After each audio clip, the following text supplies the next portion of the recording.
The Nether, a barren wasteland home to the most hostile terrain and most gruesome, terrifying creatures Minecraft has to offer. This hellscape is supposed to repel even the most experienced players because of its sheer danger and difficulty. One could say the Nether in Minecraft closely resembles the most hellish experiences known to mankind. Or does it? Because whether you think the Nether is hard or actually pretty easy, we can all agree on one thing. Sometimes it can feel way too peaceful. In fact, on rare occasions, hell itself feels more chill than the overworld, and the ancient city is proof of exactly that. The Nether isn't barren at all. It has lush biomes, plenty of food, valuable minerals, and piglins who can't wait to trade their junk for your gold. Honestly, Minecraft gives you every tool to move right into the Nether and live here without much trouble. And while that's great and isn't at all an issue, the Nether doesn't feel like hell, at least not nearly enough. Yeah, there are bastions and nether fortresses, but outside of those, surviving here is actually pretty easy as long as you put on a single golden armor piece. And while I do think the Nether is perfect the way it is, and it's just the right difficulty for everyone to enjoy, what if it actually lived up to its name? What if the Nether really was a living hell? Today we're going to find out just that, and what better way to do it than for me to turn the Nether itself into hell. And I'll do that by turning every single feature in the Nether into a nightmare of an experience. And the experience of hell starts from the very first second you get teleported to the Nether, because as soon as you step in, you start to see a new bar above your hunger bar. The more time you spend in the Nether, the more of that bar starts filling up. Now the Nether doesn't just look hot, it also feels hot, because the longer you stay in this environment, the hotter your character gets. This new phenomenon in the Nether is called the Blazeburn effect.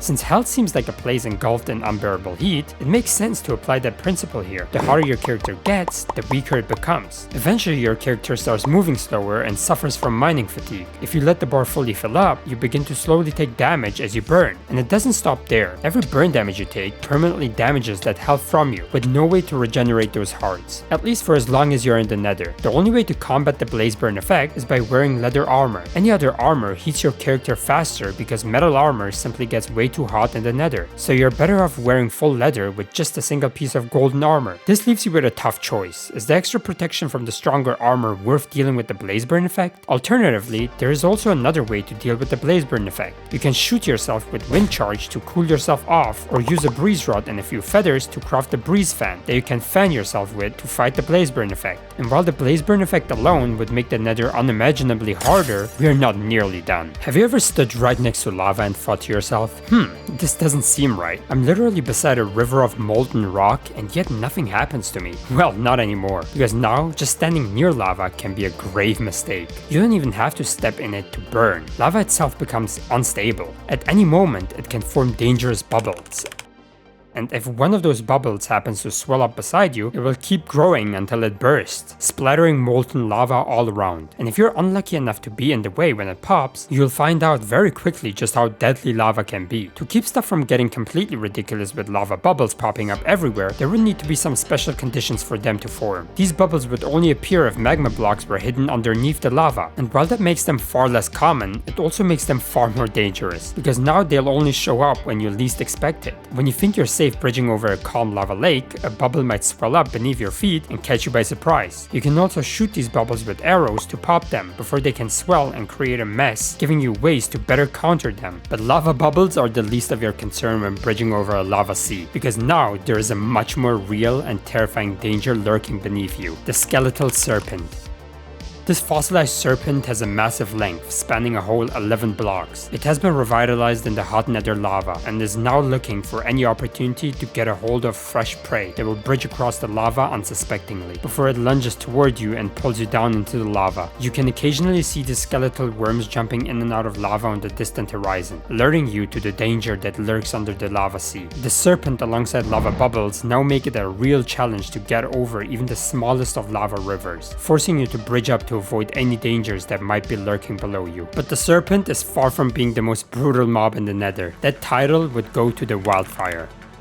The Wildfire now spawns in a sealed-off chamber deep within nether fortresses. When encountered, it's protected by 4 rotating flaming shields, each of which must be destroyed before you can deal damage to the Wildfire itself. These shields are durable, require multiple hits to break, and rotate quickly. Once its health drops below 50%, the Wildfire will retreat into lava and begin regenerating, not only healing itself but also rebuilding any destroyed shields. This forces the player to act fast or risk having to break its shields all over again, but it doesn't end there. there. When its health falls below 30%, the Wildfire enters phase 2. Its body erupts in soulfire, turning blue and significantly more dangerous. In this state, it fires soulfire projectiles and moves faster, and its shields now reflect attacks with a burning knockback effect, making close-range combat far riskier. Defeating the Wildfire is no small feat, but the rewards are worth it. It drops a rare item called the Heart of the Nether, which can be used to craft a Wildfire shield, a special shield that sets the attacker on fire when you successfully block their hits. Even better, when the player's health drops below 30%, the shield transforms into a soulfire shield, igniting attackers with soulfire and knocking them back with a burst of force. You can also use the Heart of the Nether to craft a soulfire trident, a modified version of the regular trident.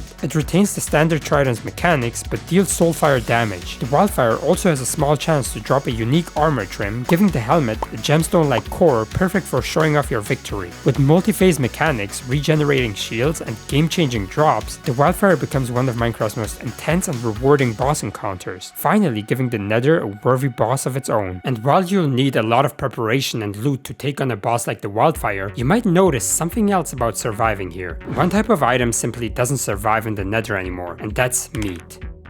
The intense heat quickly spoils it, turning it into rotten flesh if you hold on to it for too long. This forces you to rely on food that isn't meat at all, which suddenly makes golden food some of the best and most reliable options for surviving in the Nether. But while you can work around the food problem by changing what you bring into the Nether, there's no simple way to avoid the Nether Quakes.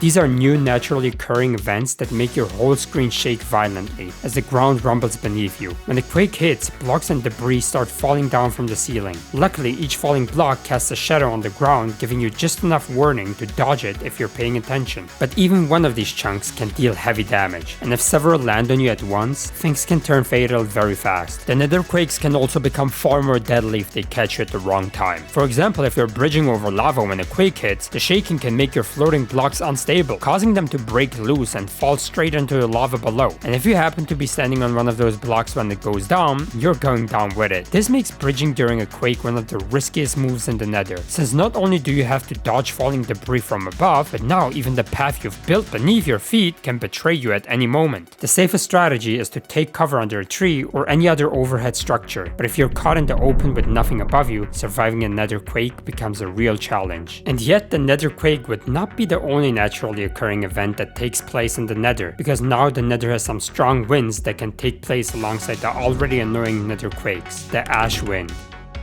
Ash winds are a rare weather event that can seemingly happen at random. When an ash wind rolls in, visibility drops significantly, making it really hard to see far ahead. But while it's disorienting, it also has a big advantage. It keeps you cool. As long as the ash wind is active, your Blazeburn bar stops building entirely, giving you a rare but welcome opportunity to actually wear anything other than leather stuff you've been forced to wear. Moving through an ash wind also changes the way you navigate. If you're walking against the direction of the wind, it will slow you down quite a bit, but if you move with the wind, it actually speeds you up, letting you travel faster across the Nether. It also makes it really difficult to go AFK in the Nether, because you never know when the next Ashwind might roll in and push your character off a ledge. So while Ashwinds make it harder to see and move in certain directions, they're also your best chance at escaping the heat or traveling long distances quickly. But while Ashwinds can help speed up your travel, the Soul Sand Valley now slows you down more than ever. The trapped souls inside Soul Sand don't just drag at your feet anymore, they slowly pull you downward the longer you stand on them. The souls drag you under completely and claim you as their victim. This means you'll need to move quickly across Soul Sand before it pulls you down too far, because once you're buried deep enough, escaping becomes nearly impossible. But since I'm trying to make every aspect of the Nether a living hell, what is stopping you from simply blocking yourself in and chilling there? And that's where the spirit comes in.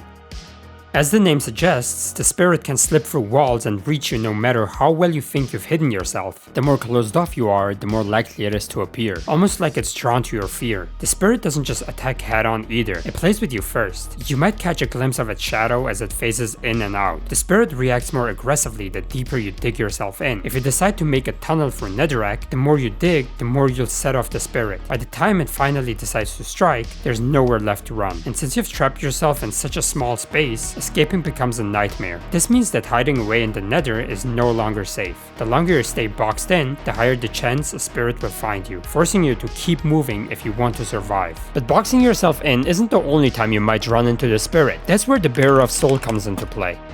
This variant of the Wither Skeleton doesn't attack directly, but instead wields a soul lantern. These Wither Skeletons summon spirits that float around them, and once they detect any intruders inside the Nether Fortress, the spirits will immediately strike. Each bearer of souls can only maintain a maximum of 3 spirits at a time, and the only way to stop them is to defeat the bearer itself, freeing the trapped souls from the Wither Skeleton's wrath. And just to make the Nether even more of a nuisance, mining magma blocks now releases a lava source block in its place. After all, magma blocks are basically just cracked netherrack filled with lava inside, so it only makes sense that breaking one would cause the lava to spill out. The only way to obtain a magma block would be to use a silk touch pickaxe, in which case the lava wouldn't spill out and you'd get the block safely. But now the magma block is not the only thing that forces you to watch your step, because the Nether now has geysers.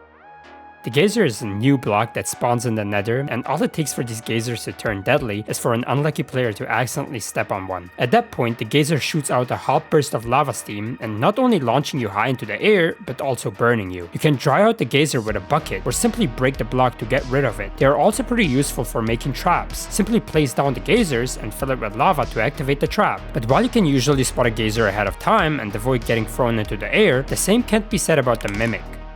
This new threat adds a whole new layer of paranoia to looting nether structures. Now there's a rare chance that when you go to open a chest inside a bastion or a fortress, there will be a mimic in disguise. The moment you interact with it, the chest opens up to reveal its tongue before jumping toward you. From there, it begins to chase you down. The twist is that the mimic still holds its original loot inside, but the only way you can get it is to fight back. With every hit you land on it, the mimic spits out one of its stored items. Defeating a mimic doesn't just get you the rest of the loot, it also gives you corrupted wooden planks that you can use to craft a corrupted chest, which when placed down will follow you around and teleport to you like a pet. You can right click it at any time to store items inside, making it a handy little moving backpack. And if you thought I couldn't turn the Nether any harder without simply making it impossible to traverse, I made ghasts just a bit more annoying than they already are.